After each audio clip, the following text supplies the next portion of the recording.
والآن مع تلاوة عطرة للقارئ الشيخ محمد جبريل. أعوذ بالله من الشيطان الرجيم. وإن تعجب فعجب قولهم أإذا كنا ترابا أإنا لفي خلق جديد أولئك الذين كفروا بربهم وأولئك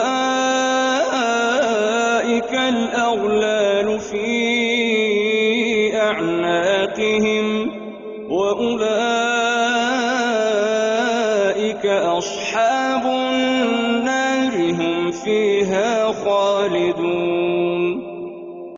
ويستعجلونك بالسيئة قبل الحسنة وقد خلت من قبلهم المثلات وإن ربك لذو مغفرة للناس على ظلمهم وإن ربك لشديد العقاب. ويقول الذين كفروا لولا أنزل عليه آية من ربه إنما أنت منذر ولكل قوم هاد.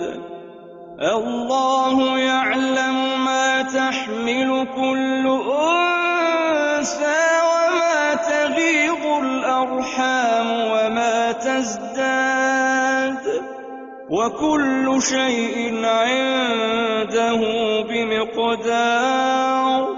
عالم الغيب والشهادة الكبير المتعال. سواء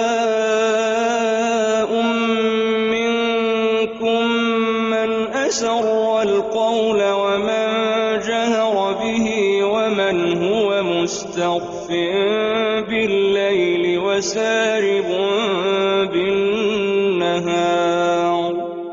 له معقبات من بين يديه ومن خلفه يحفظونه من أمر الله. إن الله لا يغير ما بقوم حتى يغيروا ما بأنفسهم. وإذا أراد الله بقوم سوءا فلا مرد له وما لهم من دونه من وال. هو الذي يريكم البرق خوفا وطمعا وينشئ السحاب الثقال. ويسبح الرعد بحمده والملائكة من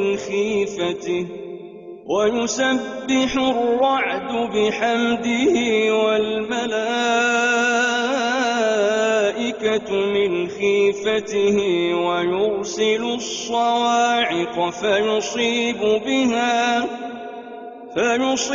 بها من يشاء وهم يجادلون في الله وهو شديد المحال.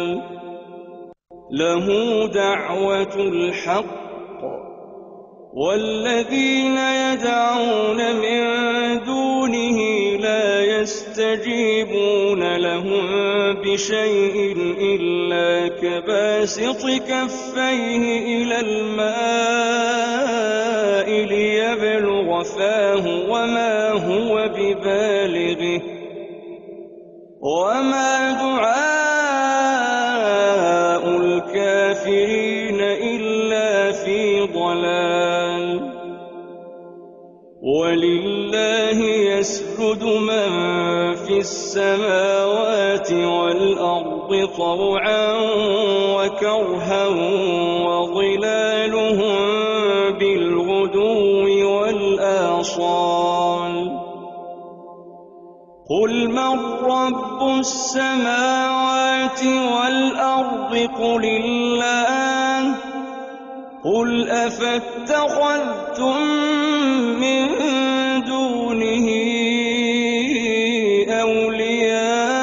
أولياء لا يملكون لأنفسهم نفعا ولا ضرا قل هل يستوي الأعمى والبصير أم هل تستوي الظلمات والنور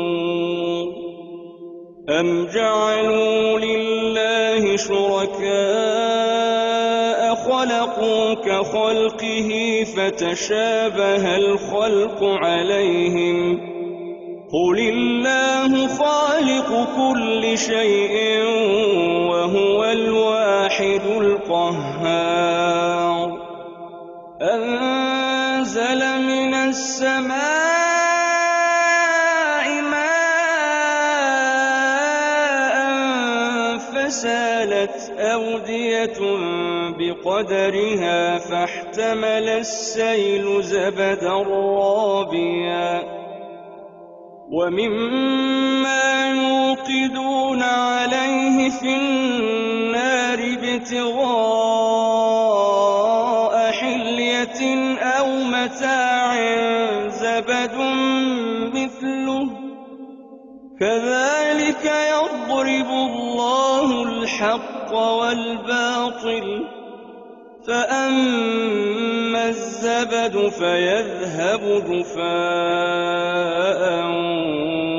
وأما ما ينفع الناس فيمكث في الأرض كذلك يضرب الله الأمثال للذين استجابوا لربهم الحسنى والذين لم يستجيبوا له لو أن لهم ما في الأرض جميعا ومثله معه لافتدوا به أولئك لهم سوء الحساب ومأواهم جهنم وبئس المهاد. كنا مع تلاوة مباركة للقارئ الشيخ محمد جبريل.